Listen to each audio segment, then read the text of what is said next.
up, everyone? Happy Friday.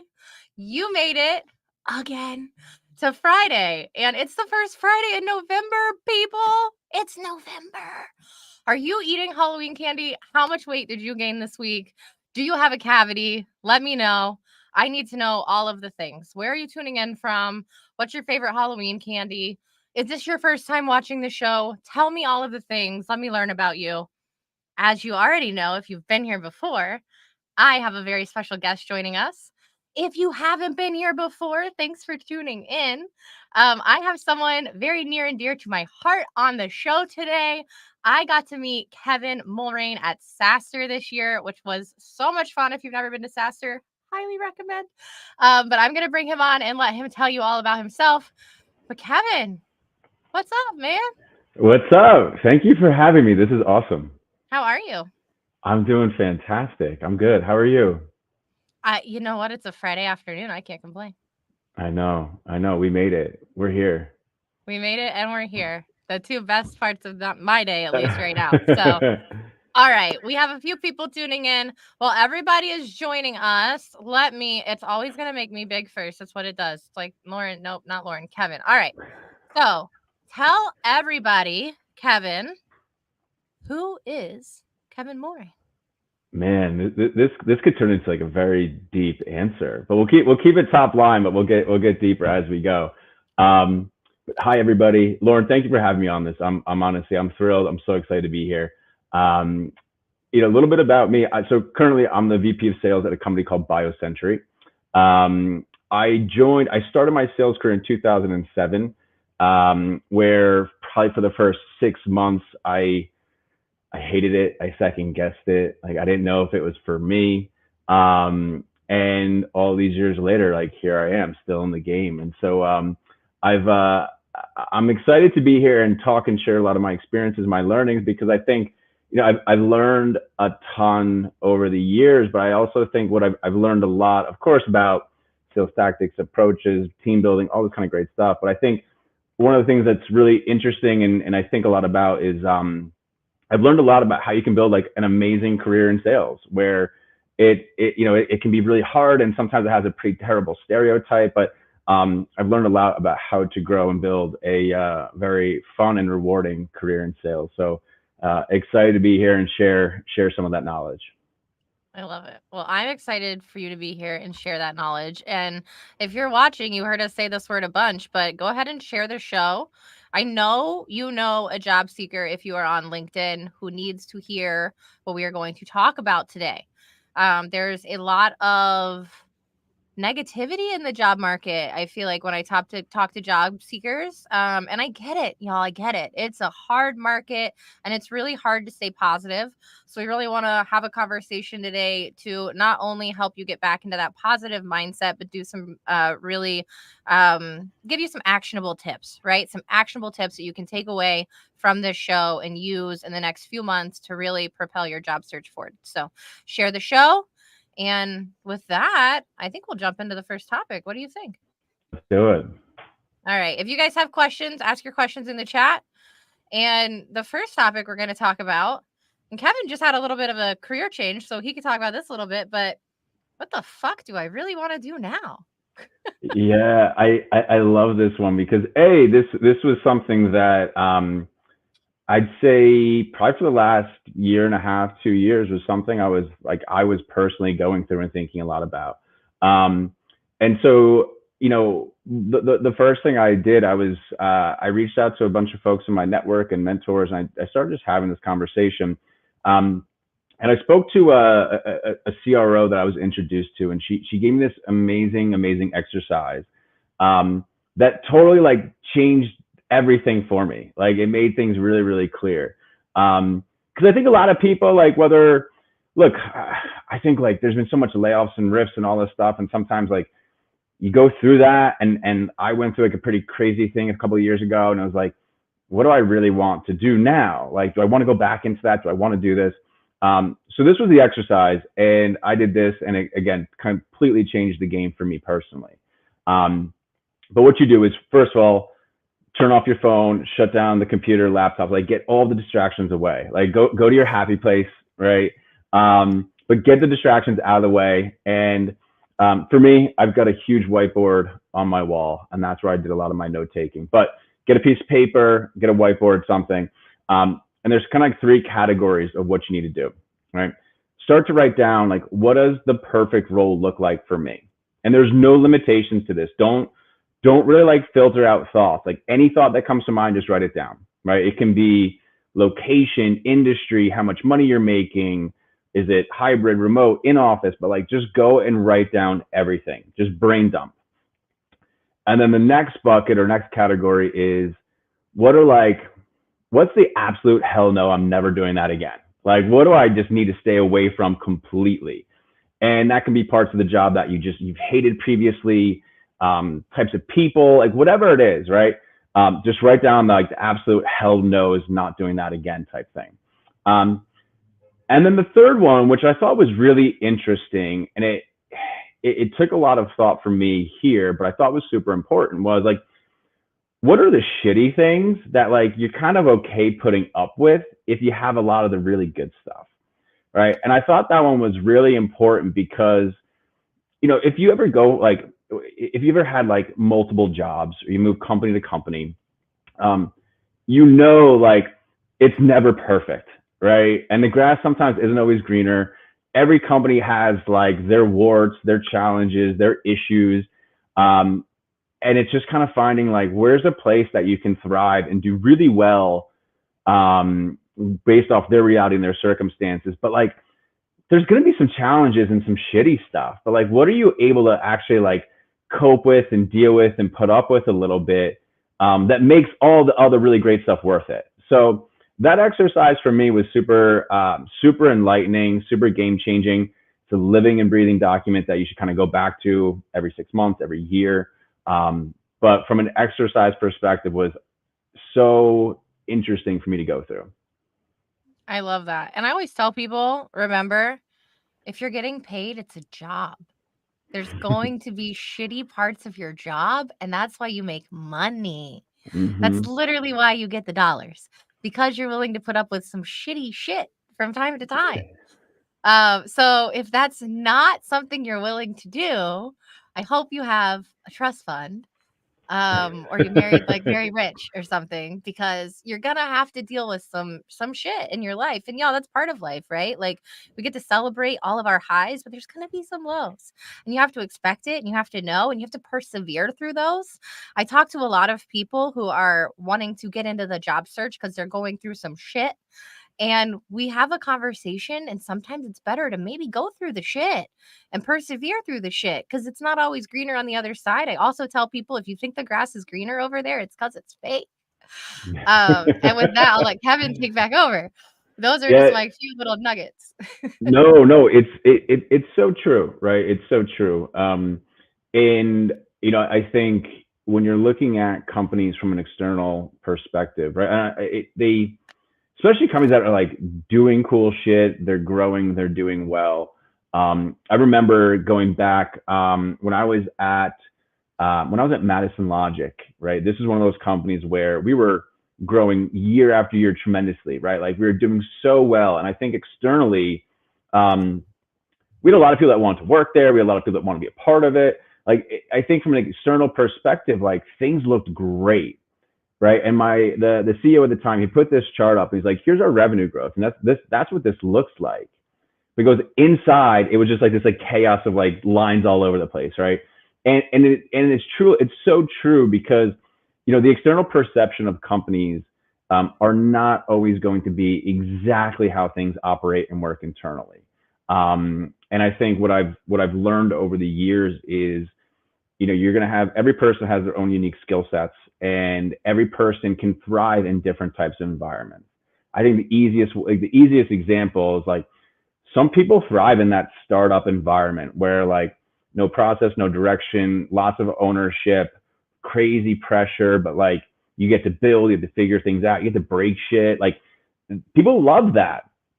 Other people love like walking in and being like, here's your onboarding guide, and here's how you do this, and you do this, and you do this, and like the big company, like very structured, process oriented stuff. And it's like, there's not one, like one's not better than another. It's just different. And I think um, it's so important for people to figure out like where do they thrive? Like what's the environment? What are the resources you need where you're really going to excel at what you're doing? I love it. So I explain this to people like between startups and like corporate. I'm like, do you like to play dodgeball or baseball? I like that. That's kind of the analogy. You're gonna play dodgeball or baseball. Which one is it? And dodgeball, you're doing all the things at once with a million things coming at you. But baseball is gonna be super organized, and you're only gonna get to take your shot every now and then. What sounds more exciting? It's interesting, right? Like, and I think a lot of people, like what's interesting, I think what I've seen in the market lately, right, was a lot of people gravitate towards like the big company stuff, right, because it had this sense of security, right? And then I think what we learned over, the last, call it year and a half, 2 years, is like they really don't have that security that you thought. Security's And fake. and I think though, if you're seeking security, which I think a lot of people are, and I can appreciate, you kind of have to like break through that, because no matter what, you have to go through and like whether it's big company, small company, like you have to perform, you have to make an impact, you have to make things happen. And if you're looking for like pure security, it might be too much of like a safety blanket where you might become not as accountable as you might have to be or should be, to really make an impact and win. I love that. I love that. And that's true if you are a job seeker or if you go off on your own. I went off on my own. If you're just tuning in and you don't know me, hi, my name's Lauren. I'm an agency recruiter. But I went off on my own this year, and a lot of people stop before they get through because it's so hard at that moment. But going off on your own feels kind of similar in that instance. Oh, we got people saying hello. Hello, Billy. Hello, Billy from New York. Oh, my mother tuned in. Hi, Mom. Hi, Cheryl from Florida. Yes, they're with us. Andrew, what's up, friend? Everybody go check out Andrew's podcast. Sorry, really quick. We got to plug all that. Curtis is in. And when you were talking a minute ago, I noticed some people were like celebrating what you were saying. So they agree with you, Kevin. They Let's agree with you. go. Let's go. All right. Next, we're gonna move into something that's super important.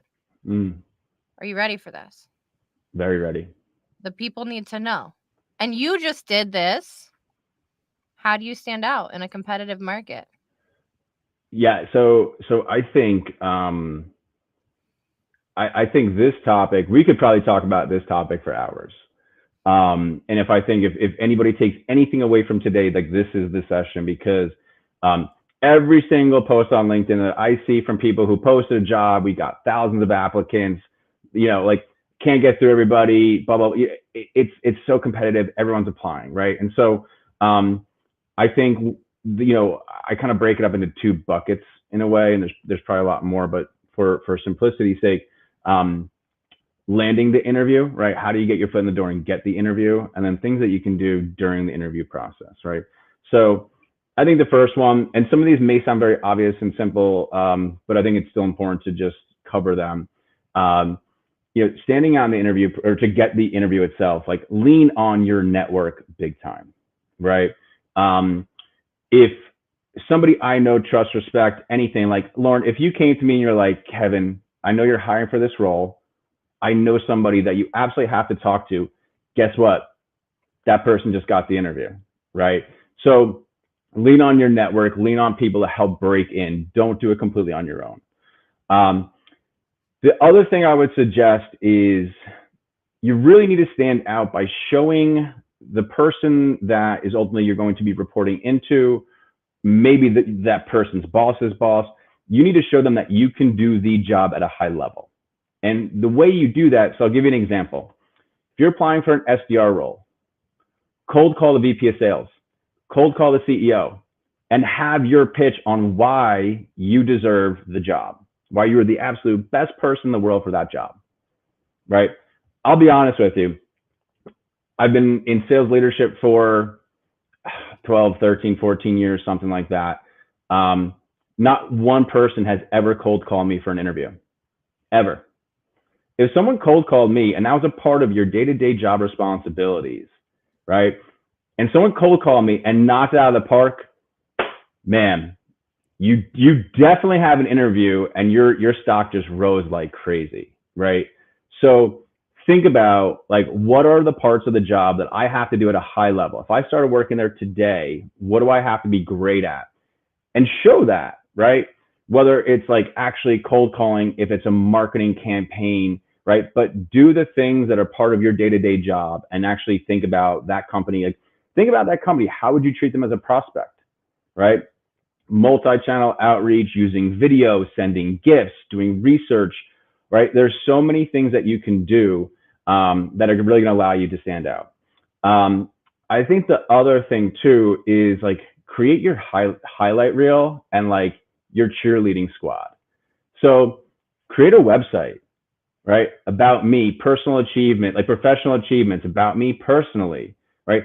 Get previous bosses, managers, peers, friends, your mom, your grandma, like get people doing like little video recordings on saying how amazing this person is and why they need, like why they should have the job, right? But again, these are things that I don't think people are really doing today that absolutely stand out and would, in my LinkedIn headline, I have pizza and wine enthusiast, right? If someone sent me a bottle of wine with a handwritten note saying, "Hey, Kevin, I know you love wine. Thought you'd enjoy this. By the way, saw you're hiring for this. I've done this, this, and this in my career. Think I'd be great. Would love to chat." Guess what? You're probably getting an interview, right? So again, I think there's a lot you can do that not a lot of people are doing. And it doesn't take a lot of time, effort, money, anything. Like I think there's just a lot of creative things you can do. If you see they're going to be at events, go to the event, meet them in person, right? Like again, these are just things I'm just kind of going off of, but you can do a lot to stand out when everyone else is just applying and sending maybe a LinkedIn message and an email. It's so true. Really quick, I want to say one thing. If you are applying for a job and you cannot afford to send somebody a bottle of wine, film a video of yourself and hold a bottle of wine in the video and talk about it. Film yourself eating a piece of pizza. Do something funny. All it's about is being memorable, right? And then doing the things Kevin talked about. So don't feel like if you're not in a position to do that, that this advice wasn't relevant to you, because it is relevant. There's other ways to do it. You get a free Loom account. You can use SendSpark. You can use BombBomb. There's a number of like video tools you can use. DM me if you need assistance with any of those. Happy to help. And the other thing I want to point out, in this competitive market, we think of ROI as return on investment, right? So when you're thinking about this in your job search, not only do you need to think about that, but you need to realize that the hiring manager is thinking about their risk of investment in you. So you need to get rid of that feeling for them. If you can get rid of that feeling, you will actually move so quickly through that process because that hesitation isn't there. So that's a really big thing, and that I work through with job seekers, is being able to like give peace to the person that you're sitting across to, that not only can I do this job, but I can do this job well, and I've done it before, and here's concrete evidence, proof of how I've done it. Or if I haven't done it, this is how I know how to do it and what I will do while I'm on your team doing it. Right? That's the other thing. If you've never been in the position before, please don't go to an interview and say, I've never done that. Tell them how you would do it in the future. Okay, people? All right, I'll get off my soapbox. No, you know what? And I think that's a really good segue into, okay, you've got the interview, right? And again, to your point, um, everyone that I'm talking to today is particularly at the executive leadership level. When they're thinking about hiring, they're scared shitless about making the wrong decision, hiring the wrong person. And so the de-risk thing is a huge part of it. And I'll tell you, one of the things I see a lot of people lack during the interview process is the ability to tell stories. how have you done that previously? What were the outcomes? What would your approach be? Right? Really kind of get into the storytelling mode around, when certain questions are being asked to you, don't just like answer the question super directly. Like, oh, well, it's a great question. When I was at this place or when I was doing this, here's how I approached it. Here's the way we took it. Here's what we learned, right? And here's are the outcomes from it. But story tell, right? If you're not telling stories and really clear, descriptive, right, stories about how you've handled those things, or to your point, how you would approach those things, right?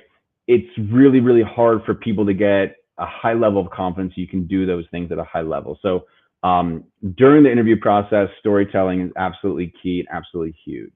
Kind of taking a little step earlier too, one of the things that very few people are doing is emailing before the interview.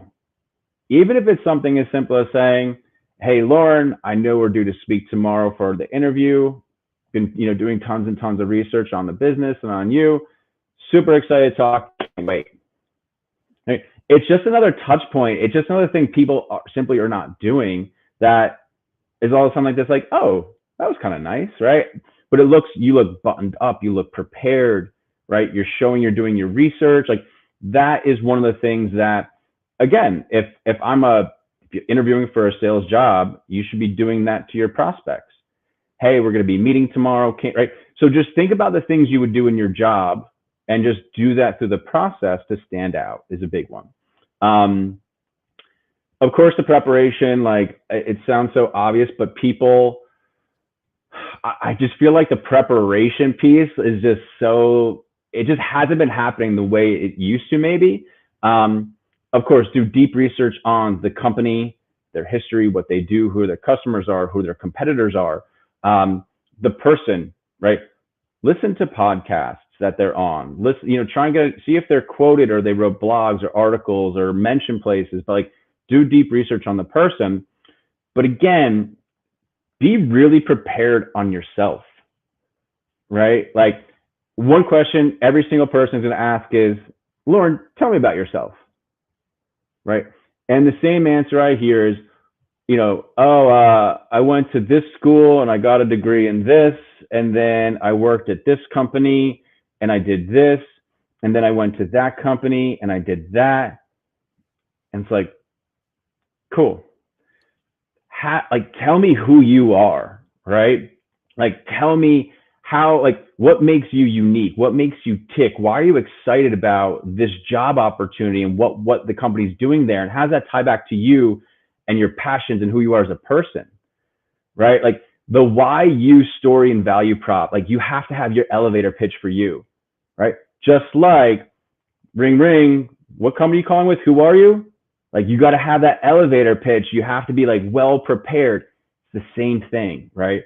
And so again, the why you and the storytelling about your experiences and what you learned and why you're great is so, so huge. And then two things on the follow-up, right? One, especially if you're interviewing for something sales related, you have to close the interview.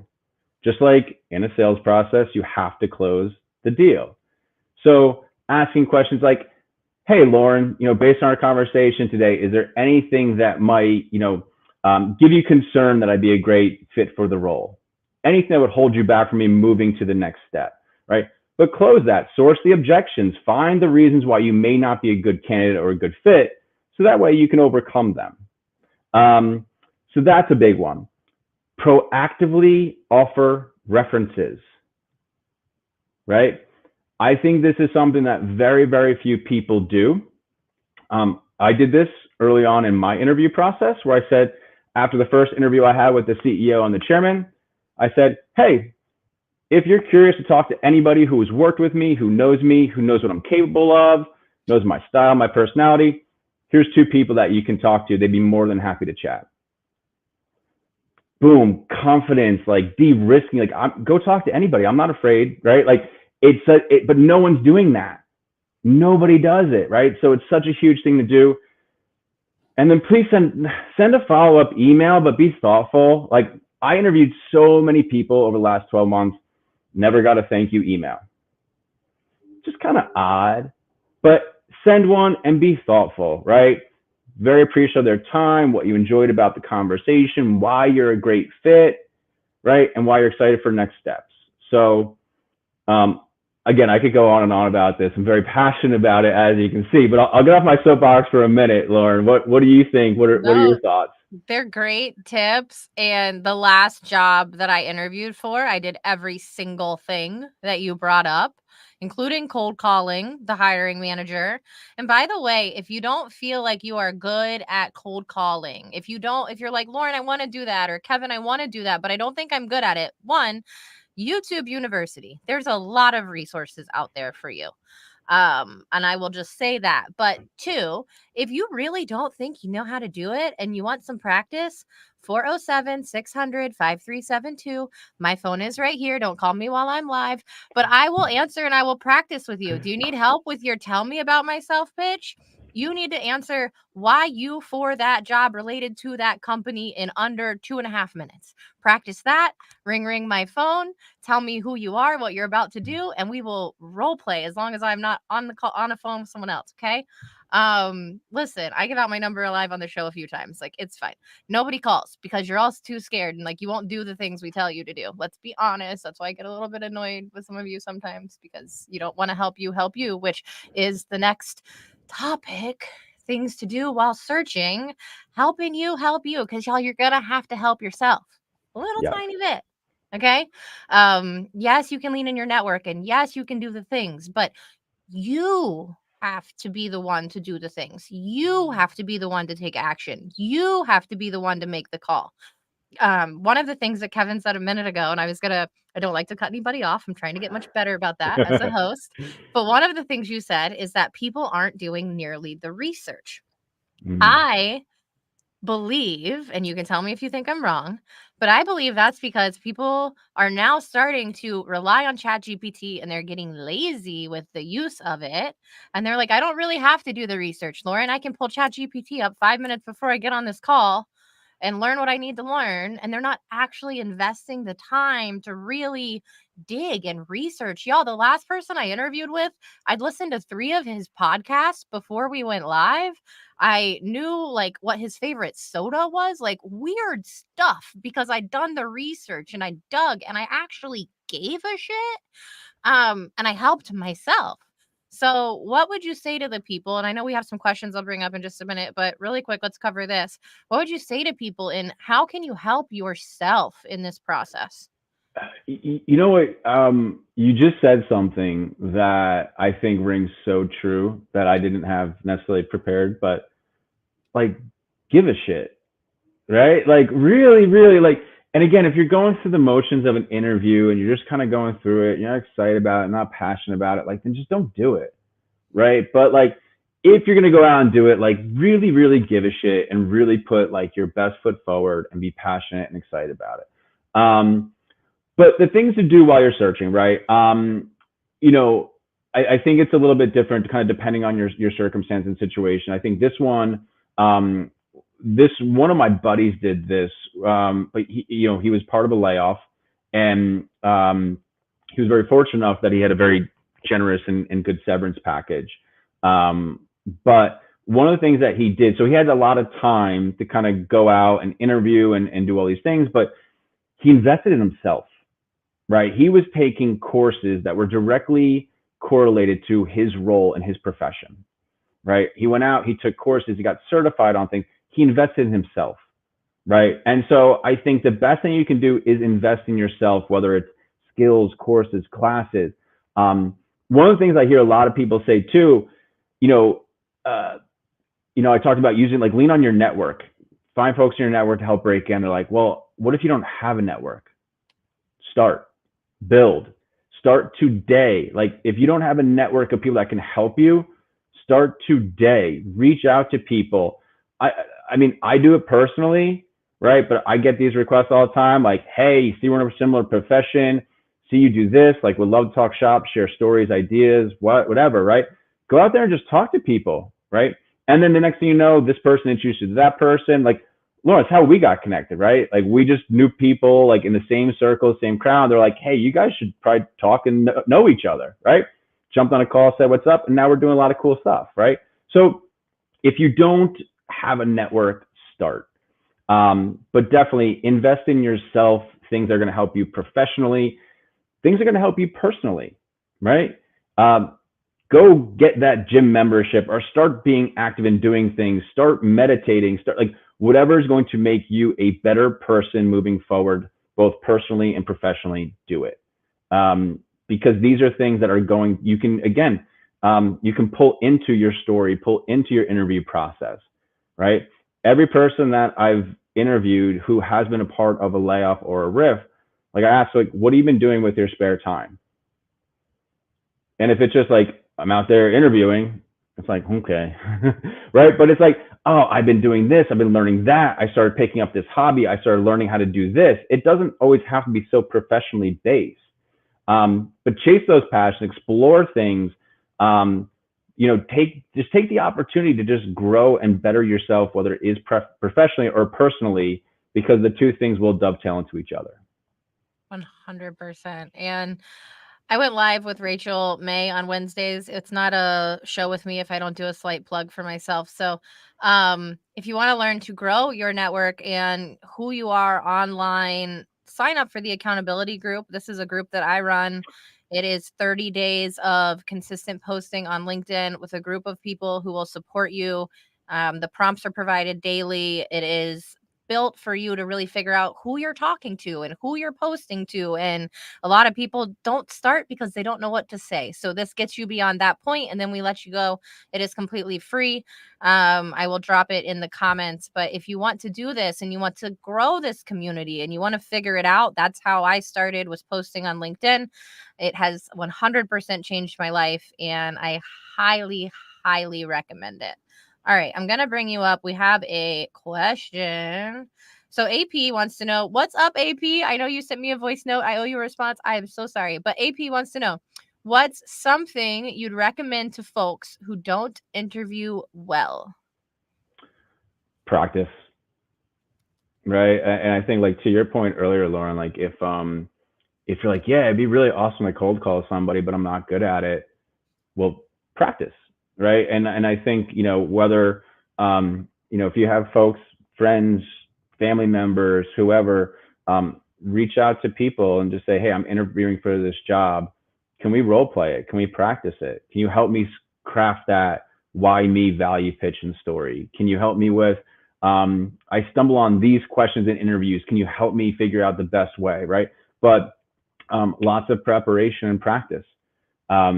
Honestly, anyone who's interviewing for a sales type role or anything kind of related, customer success, account management, if you're interviewing and you're struggling and you want help and you want to practice, hit me up. I'm more than happy to practice with you. Honestly, like, please, please, please. But I think if you don't interview well, it's the practice, but then having those, like, the preparation around specific proof points of the work you've done, because the actions will speak louder than words. But if you can show really concrete examples and cases of, yes, I've done this job, I've done it at a high level, then hopefully that can help, overcome some of the challenges you have with interviewing. Y'all, you just had a VP of sales offer to interview with you for free and practice with you for free. And one of the pieces of advice I was about to pop up and say is that you need to practice with people you don't know. I think some people really get off on this because they're Yeah. like, oh, Lord, I practiced. You practice with your mom who told you you are awesome because she freaking loves you. No, not you, AP specifically. I just mean people in general. Go practice with people you don't know. Be uncomfortable. Have a practice interview with somebody and be so uncomfortable and do it an hour right before your actual interview, and all those nerves are gone. You just got them out. And now you're walking in like, I just did this. It's fine. You're going to feel so much at like ease because you practiced and you already felt that way specifically. Andrew, I will help you with the videos. Hello, Virginia. Also met Virginia at Saster. What's up, girl? Vanessa has some advice. She says that you can send a personal about me email prior to the interview, and that one of her contacts got a job at Amazon with that approach. Y'all, that's a great tip too. Maybe you can message Vanessa for more tips on that. AP says it's a powerful thing to keep in mind, teaching people how to answer the tell me about yourself. Yes, AP, call us, call me. I'll practice with you. Hey, Paul. Paul's like the comment king. Jamie says, build that network. Yes, this is the accountability group website. It is .co. That is not a typo. Tell me about a memorable interview that you've had. Ooh, Kevin, you want to do this one? What's a memorable interview? Ooh, a memorable interview.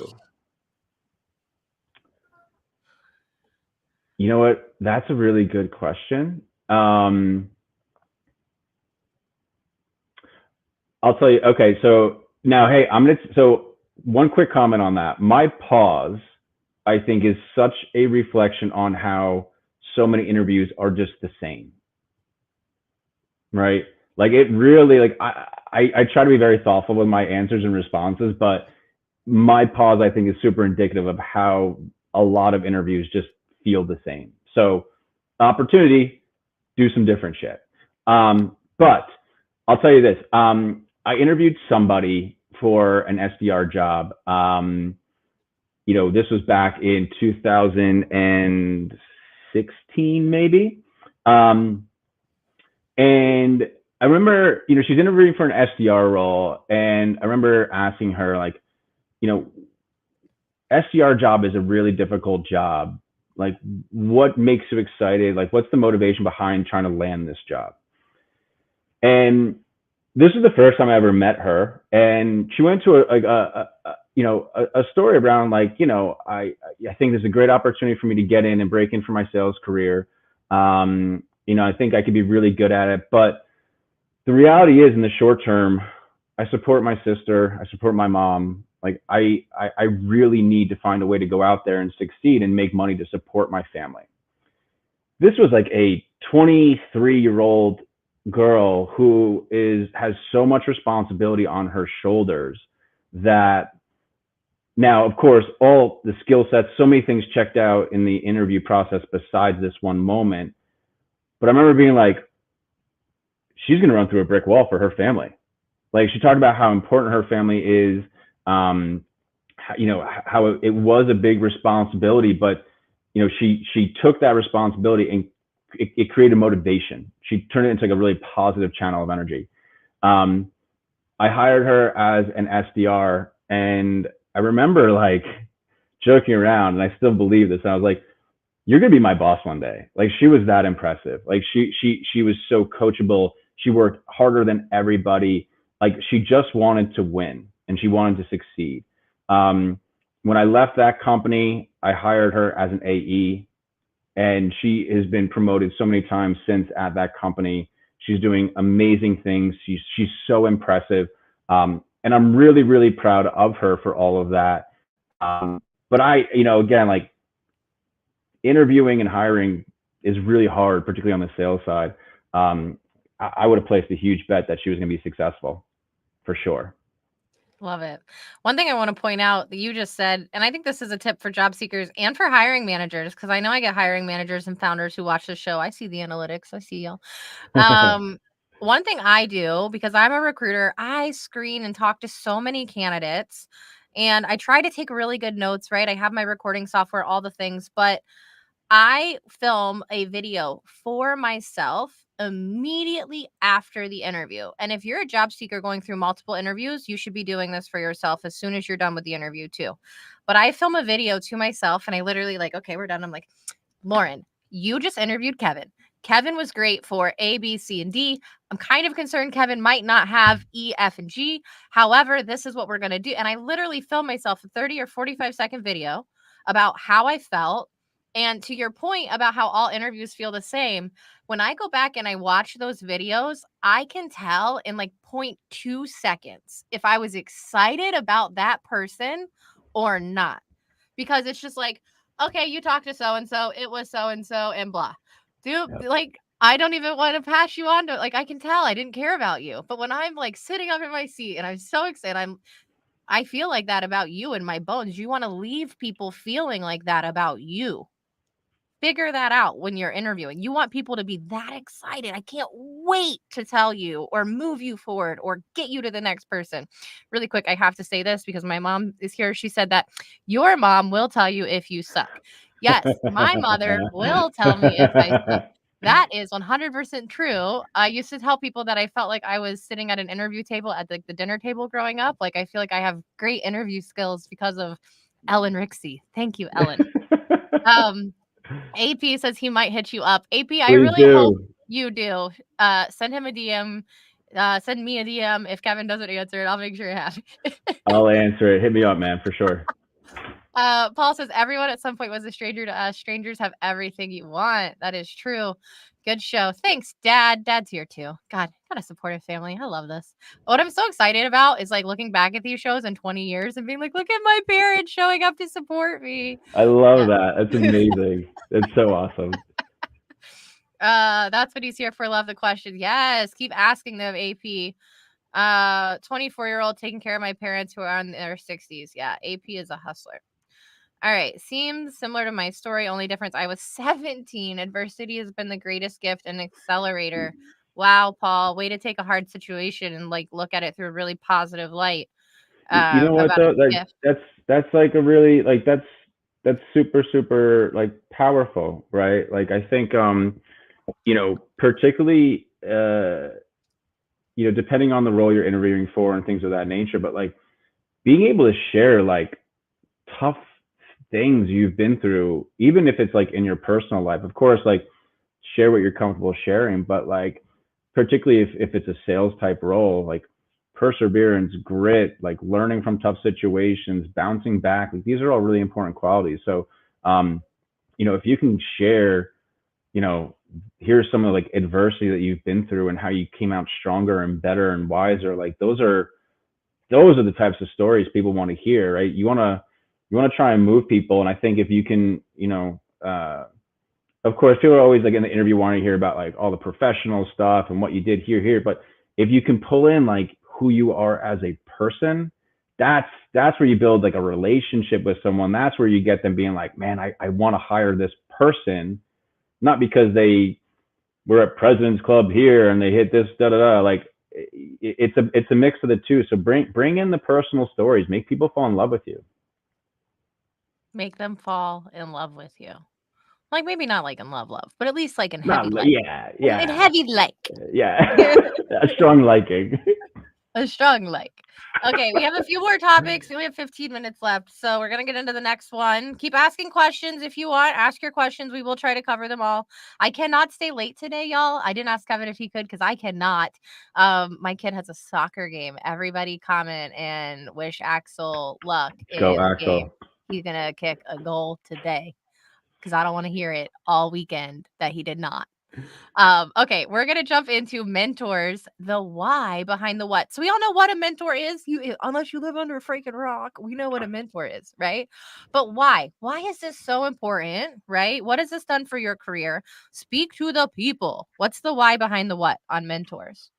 Yeah, so this has been something I've personally been thinking a lot about. I think mentors are so important for a number of reasons. But one, for me, when I'm trying to figure out a certain challenge that we're facing in the business, hit a certain goal, come up with a strategy, whatever I'm doing in my work, sometimes I'm so close to it, right? And I'm so emotionally tied to the outcome and the success of it that, you need somebody with a very objective opinion or perspective on it who may be a little bit further away. And I learned this because I currently mentor a first time VP of sales, and I was giving him advice, and I'm like, if I was in his shoes, like, and I even thought about like previous experiences and situations I was in, I was like, I probably wouldn't have followed my advice now because I was too close to it. I was too passionate about it. Right. And so I was giving like what I thought, and what he told me was like this great advice. And I'm like, it's because I'm so much further removed from it. Like I'm detached from the outcome. And then again, just been working with him and seeing the success and the growth and all stuff that he has. it was just so eye opening to me that like having someone who is just much further away from it can give you great advice. So that was one really interesting learning for me. Um, but two, it's something that I'm seeking out right now myself because I just started as VP of sales for a company. I've been a VP of sales numerous times. I know what to do for the most part, but there's other people that are a lot smarter than me and have accomplished a lot more than me and are better than me that can be like, hey, good idea, but do you think about this? Right? Or do you think about that? Right? And so just a different perspective, a different of opinion, seeking out people that are a lot smarter than you is another reason that I think is super important. So I don't know, like as I've been kind of going through the first couple of weeks in my new gig, there's things that I'm building, I'm doing, and I'm like, yeah, I've done it like this before, and I need to create a little bit of a spin and customize it a bit. But I'm like, I don't know, maybe someone's done this a completely different way that I'm just not aware of or have been exposed to yet. That's really going to change the game. And as I've gone out and I've had conversations with people, um, I'm learning so much. I'm learning so much, and it's kind of taking bits and pieces of what I know, adding some new stuff or a slight twist or spin. Um, I also want people to be like, Kevin, that's a dumb idea. Like, do not do that. Like, I want to hear these things, right?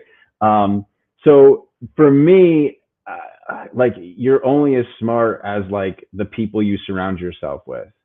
And if you're doing it alone, it's tough. Like, it's really tough. So like, don't put it all on your shoulders. Get mentors, seek advice, seek outside counsel. Um, I'm doing it right now, and it's been a game changer for me. I love this. Are you open to another mentor? I have somebody I think that you should like talk to. That would be For beneficial sure. for you to know. I'll talk to anybody. I think that would be a really good. The more you were talking, I was like, actually, I know who you should talk to. Okay, Andrew says he hits you up. Let's go, Yes. Andrew. Nice. Paul, I don't have lots of LinkedIn suitors, thank the Lord. Um, Virginia. Okay, Virginia has a question. She says ageism is a real thing, especially for women transitioning to tech. So freaking true.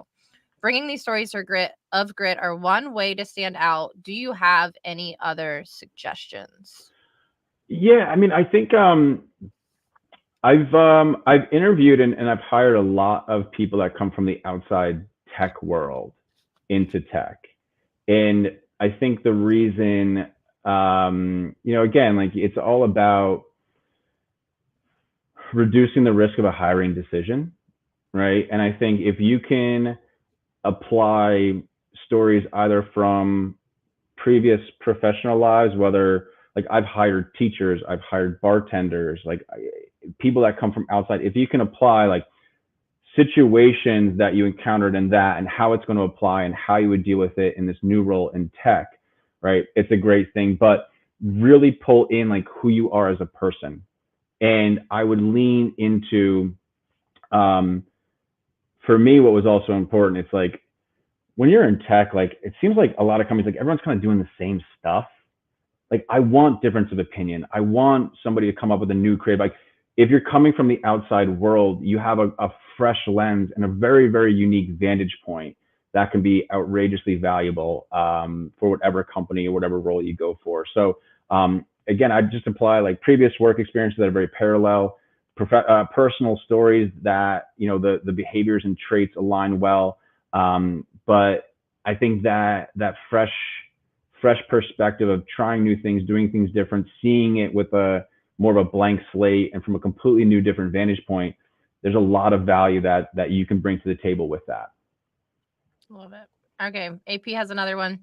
What's the most, or I guess, who's the most memorable mentor that you've had? You want to go first? You go first on this one. I went first last time.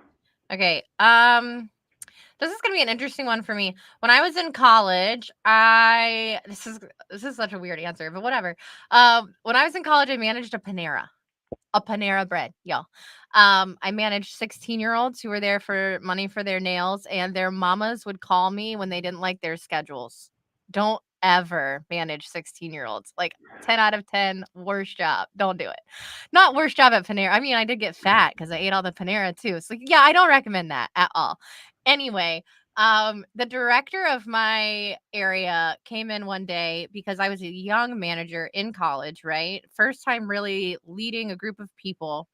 And when you're leading people who are young and very excited, it's very easy to get caught up in being very excited and, oh my God, and the world is falling down. And Wahid pulled me aside one day and literally looked at me and said, Lauren, it's bagels and bread. Like, the building's not burning down. No one's dying. Yep. If if that woman doesn't come back because she's mad her coffee was cold, it's okay. Like, it's bagels and bread. And I can't tell you how many times in my career since that moment at 20 years old, I've had that moment where I'm freaking out and it's not bagels and bread anymore, right? But I say to myself all the time, Lauren, it's bagels and bread. It's bagels and bread. And it's that simple for me now. And there's been a lot of really good mentors in my life, but that's one that really, really sticks with me. And he taught me so much. But when you're a young leader and really learning how to lead other people, and Kevin and I have had conversations about what it means to be a leader and have that impact on other people's careers, but I needed that, and I'm very blessed that I got it so young. That's an awesome one. I got a similar piece of advice early on in my sales career because, um, my first sales job is selling print advertising. So I might be um, dating myself a little bit, um, but every time I would like mess up a pitch or not win a deal, I'd be like really angry, and my manager would be like, she's like, she was great, but she's like, it's just advertising. She's like, no one died. Like, you're not a brain surgeon. If you mess up, if you're a heart surgeon, a brain surgeon, like bad shit happens. Like, it's just advertising.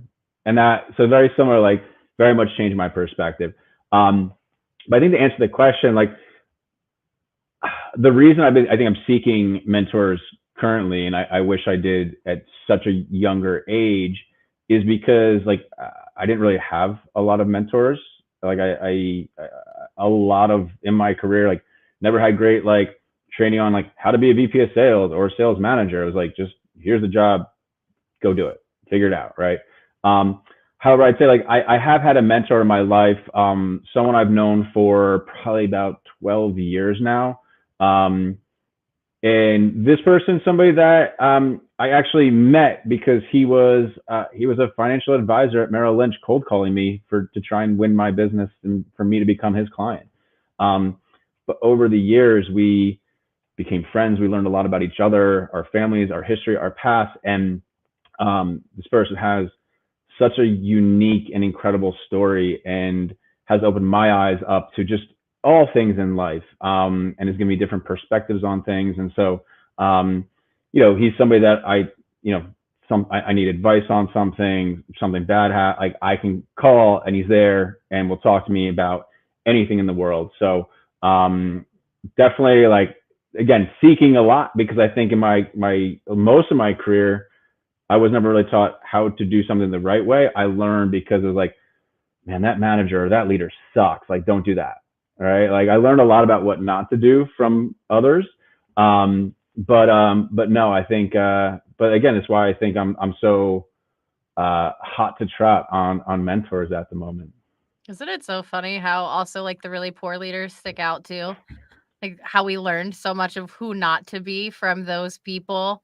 Yesterday I was on, shout out Jamie Yates, she's watching. I was on Jamie Yates' new show. It's called Hope This Podcast Finds You Well, which I think is friggin' hilarious. And I named the worst boss I ever had. I like shouted her out on the show. So like y'all go back and watch that if you want a little nugget. Um Virginia says, "Thank you, great answer." And Andrew, that's like my new hashtag. It's bagels I and like bread. it. Paul says mentors are cheat codes. It's all Mm. about acceleration, being around people who require you to level up. Yes. One of the other people who's really helped me level up in the SaaS space is Tom Slocum. He's one of those people who, like Kevin said, I'll give him an idea and he's like, Lauren, that's freaking horrible. Why are you saying, like, don't do that? And we all Yeah. need those people too. So find somebody who will be honest with you, who wants to support you, who will ask you those hard questions. I think that's the other thing. If somebody's not willing to dive deep and ask you those hard questions, what are they really doing for you? And what are you doing for yourself? You're wasting your time. You're not really with somebody who's trying to help you level up. Yeah. Lots of managers are bad at feedback. So bad at feedback. So bad at feedback. And so, I think that's the other thing. Like, I've always had managers were like, awesome idea, great job. This is, and it's like, can someone tell me no, like you're stupid? Like just like please, like because I'm not coming up with that creative ideas, right? So it's like I want to be guided and coached and taught, but I also want people like challenge my ideas, challenge my way of thinking because that's how ideas grow and permeate and get better, right? So if you're going out there to find a mentor, someone make sure you find someone who can, of course, be nice about it, but like be honest and give you some really good feedback, good and bad. Paul says that you need to connect with one of his mentors. Love it, definitely Paul, will. I'll do it in the DMs. That's where the magic happens. All right. Y'all, we only have 4 minutes left. 4 minutes left. Okay, quickly, because I didn't talk about it all. This is episode 51. 51. Y'all, Congrats, that's thank you. awesome. Next week is the last Friday Live with Lauren of 2023. And it feels so weird to say that out loud. And I don't know how I'm going to feel. Like maybe I'll just pop on randomly live one day because I'll be so sad and miss you all. I don't know. I'm really going to try to use my time to do some productive things and repurpose this year's worth of content that I've built up and saved and download it all off of StreamYard so that I can stop paying for my StreamYard account and move on. Anyway, that's another conversation. But a year's worth of shows. Please tune in next week. I am having the realest recruiter. If you follow him on TikTok, Joel, he will teach you how to build your brand. He's got over 3 million likes on TikTok, y'all. I think I have like 30. More Go than follow me. my TikTok so that I can have one more before Joel comes on the show. But yeah, a year's worth of shows. This has been so much fun. We're gonna do the very last thing. If you tune in, you know what's coming. Kevin might be a little bit nervous. Are you ready? I think so. I think so. Okay. Give us your Fun Friday fact. All right, so keeping it on the bagels and bread carbs theme, and being a hardcore pizza fan, um, pizza. There's a lot of debate around who invented pizza and how and when and all this sort of stuff. But the according to the credit, the founder, the person who invented pizza, is a guy named Raphael Esposito. However, pizza dates all the way back to 6th century BC. It's like Persian soldiers that were being fed like these flatbread with cheese and like tomato sauce. And so I geek out over pizza and love pizza, and then started reading about like pizza history. And you start reading about like where pizza originated from, and it's a big debate. But pizza's old school. It goes back, but it's like the goat of all foods. It has to be if it's been around for this long. If you ever want a job working for Kevin, send Kevin a pizza every day for a week. And as we roll up on out of here, what's your favorite pizza topping? Drop it in the chat. What's your favorite pizza Ooh. topping, Kevin? You know what? I gotta be honest. If I'm going to a new place, I kick it. I go plain. I have to have like classic pizza just to test it and try it. But any like mushrooms, onions, pepperoni, sausage, like throw it all on there. I'm I a want some fan. jalapenos on mine. I like Jalapenos, big spicy. fan. Okay, and y'all, yes or no? Pineapple on pizza? For me, it's a frick no. No No way. pineapple No on your way. pizza. If you No like way. pineapple on your pizza, you are not invited to episode 52. No, I'm just kidding. But don't eat pineapple on your pizza. It's dessert. Don't do it. No pineapple. No pineapple. All right, y'all. This was so much fun. Kevin, thanks for joining me. Any last words for the people? No, well, thank you for having me. I hope this is super helpful. I know the market's tough out there. I'm telling you, everyone I'm talking to, things are like looking optimistic. Things are getting better. So lean into that. But for real, I honestly mean this. If I can be helpful any which way during your job search, trying to help you find your next role, whatever it is, I'm here to help. So please hit me up. Love it. Hit up Kevin for help. Play back the show. Find my phone number. Call me. I'll maybe answer. Leave me a voicemail. I'll call you back. I promise. If you enjoyed the show, we will see you next week. If you didn't, don't come back. Bye, y'all.